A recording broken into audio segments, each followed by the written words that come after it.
السلام علیکم ګرانو وطنوالو، امید لرم ټول به صحت ولرئ.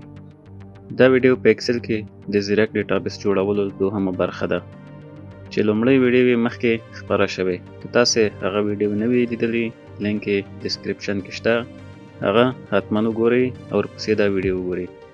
په هر حال څنګه چې مې تاسو سره وعده کړې وه، دې ویډیو کې به تاسو ته په ډیټابیس کې د ډیټا داخلولو یا اطلاعاتو ثبتولو لارښوونه کوم چې لومړی پیل یې د عوایدو ثبت مرحله ده، چې خپل شرکت یا هم یو کوچني پلورنځي ورځني عواید یا لګښتونه څنګه سنجش کړئ چې د هغه پر مټ خپل میاشتنی او کلنی عواید او مصارف مدیریت کړئ.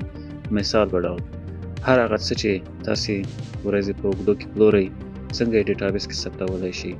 دې پوښتنې ځواب لپاره موږ سره اوسئ.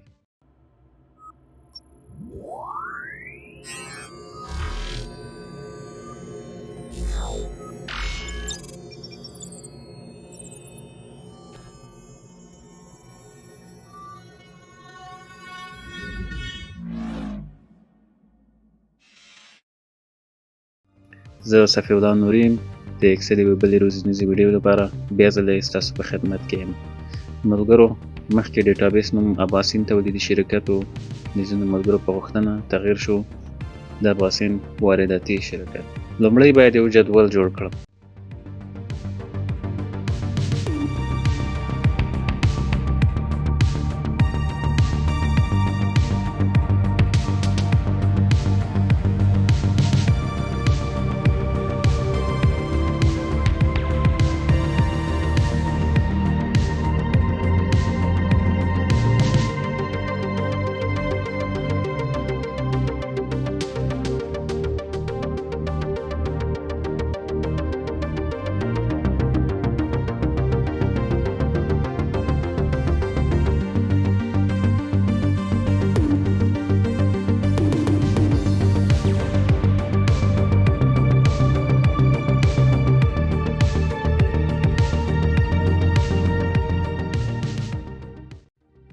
اوله برخه کې څنګه چې تاسو ته معلومه ده عنوان لري د اباسین وارداتي شرکت، چې دا کمپنی الکترونیکی یا برقي وسایل پلوري. عنوان څخه لاندې برخه کې آیټم یا توکو نومونه دي، لکه پکا، ولډر، ګروپ، یخچال، برقي جارو او همداسې نور. دا برخه یونټ یا تعداد دی، او دا برخه کې هغه پرایس یا د هر جنس انفرادي قیمتونه ذکر شوي. آخري برخه کې ټوټل سیل یا مجموعي قیمتونه دي. په دې خو پوهیږئ، دا خو اسانه ده چې یونټ پرایس سره ضرب شوی او ټوټل سیل یا مجموعي قیمت یې موږ ته راکړی. هیر مې نشي، یو بل کالم هم دلته اضافه کوم د کتنې یا ریمارک په نوم. کیدای شي ځینې وخت ورته اړتیا پیدا کړئ. په اول کې موږ نیټه یا ډیټ لرو. په اوله ورځ کې موږ ډېر څه نه دي پلورلي، ځکه مې کم ولیکل چې تاسو ته ګیج کوونکی نشي او په ښه توګه پوه شئ. کیدای شي ستاسو ډیټابیس ډېر ستر وي. دلته نور کالمونه هم اضافه کړئ، لکه د جنس نوعیت، کمپني نوم، پیرودونکي نوم او هر هغه څه چې تاسو ورته اړتیا لرئ. زه فقط کوښښ کوم غوره طریقې تاسو ته زده کړم او تاسو ته د ډیټابیس ساختاري طریقه در وښایم. نور تاسو کولی شئ دې ویډیو څخه د الهام اخیستلو سره خپل وړتیا او ذکاوت پر اساس خپل کار ترسره کړئ. په هر صورت په ډیټ کې مثلا د جولای په لومړۍ نیټې موږ 3 قلمه توکي پلورلي چې تاسو ته مې زیړ رنګ باندې نښانې کړي: پکا، ولډر او ګروپ، چې تعداد یې هم لیکل شوی، قیمت او مجموعي قیمت. او د جولای په دوهمه مو 2 قسمه جنس پلورلی، مثلا یخچال او برقي جارو. همداسې دریم د جنوري مو د جامو مینځلو ماشین، چې په همدې ترتیب تر 10 تاریخ پورې مې مختلف جنسونه پلورلي دلته مې لیکلي. تاسې هم کولی شئ په همدې ترتیب سره خپل ورځني پلورل شوي توکي خپل ضرورت مطابق تنظیم کړئ. او اوس د کار اسانېدو لپاره موږ باید یو واحد ګزارش ولرو. د دې کار ترسره کولو لپاره تاسې خپل ټول جدول انتخاب کړئ تر 30 د جولای پورې. وروسته انزرت ته راشئ، فیډ ټیبل باندې کلیک وکړئ. کله چې مو کلیک وکړ، ستاسو ټیبل انتخاب شوی او تاسو ته دلته دوه ګزینې اختیار کې درکوي. اوله ګزینه په دې معنی چې که وغواړئ نوی شیټ اضافه کړئ، او دوهمه په دې معنی که وغواړئ ګزارش به مو په همدې شیټ کې ثبت شي. نوی شیټ انتخابوو په دې نیت چې دې شیټ کې مو ګډوډي رامنځته نه کړي. د تیر په څیر چپ څخه راسته نوم یې مجموعي ګزارش لیکم. داسې هر نوم چې لیکئ اختیار لرئ. وګورئ دلته چې کلیک وکړئ دوه ټیبلونه اضافه شوي. لومړی ټیبل یې زموږ ډیټا ښودلو لپاره او دوهم ټیبل زموږ مجموعي ګزارش ټیبل تنظیمولو لپاره. پivot table fields فیلډونه له دې ځایه انتخابولی شو. دلته دوستانو توجه وکړئ، څلور ډېر عمده او مهمې برخې شتون لري. فلټر دی چې دې سره کولی شو خپل ډیټا فلټر کړو. روراو دی چې راو په شکل یې لیکو. کالم موجود دی کله چې موږ خپل آیټمونه په لاس باندې لیکو یا هم جمعي لیکو. ډېر ښه. لومړی کې موږ ډیټ یا نیټه انتخابوو. ډیټ باندې کلیک کوو او د رنګ راو کوي فلټر طرف ته.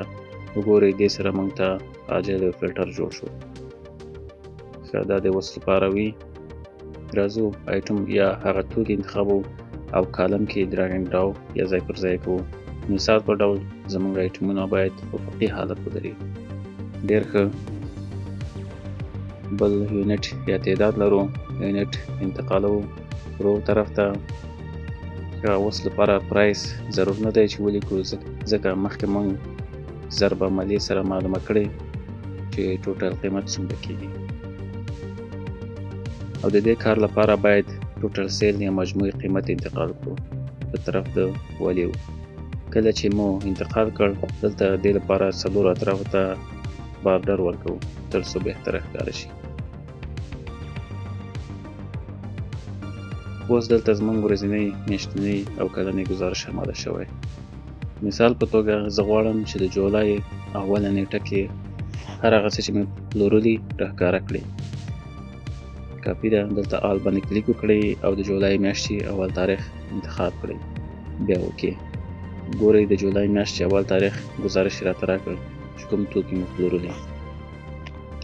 د جولای په اول تاریخ مو دو پکې پلورلي چې قیمت یې 4000 افغانۍ شوی، او 20 دانې ګروپونه مو پلورلي چې مجموع قیمت یې 1000 افغانۍ شوی، او همدارنګه 20 دانې ولډره مو پلورلي چې قیمت یې 200 افغانۍ کېږي. ګراوند ټوټل هم راته وایي 4000 1000 200. او په ټوله کې د جولای میاشتې په لومړی تاریخ موږ 15200 افغانۍ په اندازه توکي پلورلي. اوس راځم دوهم د جولای انتخاب کړم.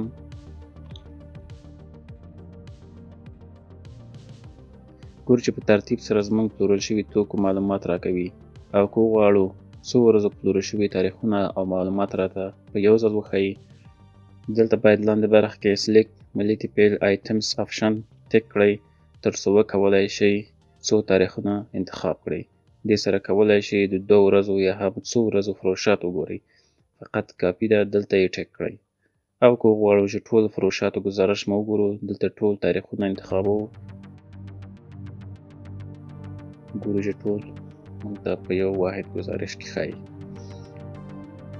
چې په 10 ورځو کې موږ د 15800 افغانۍ په ارزښت توکي پلورلي، چې هر یو په خپل ردیفونو کې په منظم ډول ښایي.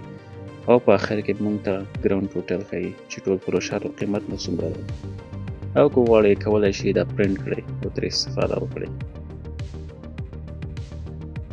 باید ووایم تاسو کولی شئ دا کار فلټر له لارې هم ترسره کړئ، مګر یو اندازه کار به مو سخت شي. مثلا تاسې لاړ شئ خپل شیټ ته، هم د فلټر آپشن فعال کړئ او دلته نیټې برخې ته راشو. اول د جنوري له دې ځای انتخاب کړو. وګورئ دلته موږ ته یوې ورځې ګزارش راکوي چې څومره مو پلورلي، مګر دا ډېر ابتدایي حالت لري چې دې سره تاسې نشئ کولی هر فلټر سره مجموعي قیمتونه ترلاسه کړئ. تاسې مجبور یاست دا انتخاب کړئ او دلته لاندې برخه کې وګورئ چې مجموعي قیمت مو څومره دی، 15200.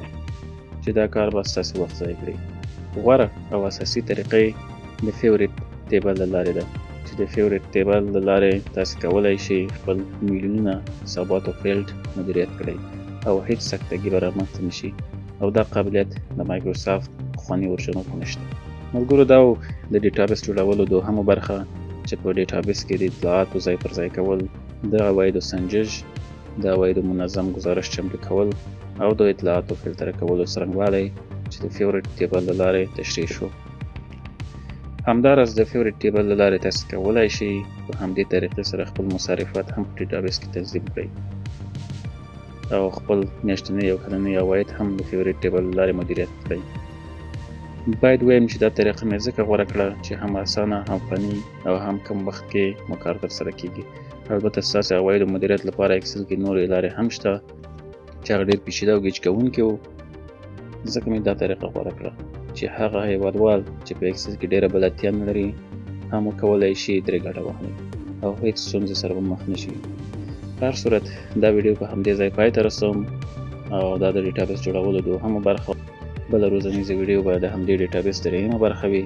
هغه کې به تاسو ته په ډیټابیس کې کوډ لیکنې څرنګوالی او پرمختللي سرچینګ یا د اطلاعاتو لټنې اپشنونه تنظیمول چې ډېر مهم او کاربردي مسایل به پکې تشریح شي. هیله یم چې هغه ویډیو هم له لاسه ورنه کړئ. چینل سبسکرایب کړئ، پوښتنه که لرئ کومنټ کې راته ولیکئ، تاسو ټول ته به ځوابونه درکړم. ویډیو لایک کړئ او لینک یې هم هغه ملګرو ته واستوئ چې د عصري فني موضوعاتو سره مینه لري. دا کار به ما سره مرسته وکړي او تر څنګ به یې نورو هیوادوالو ته هم ورسیږي. تر بیا ښه وخت او ښې چارې.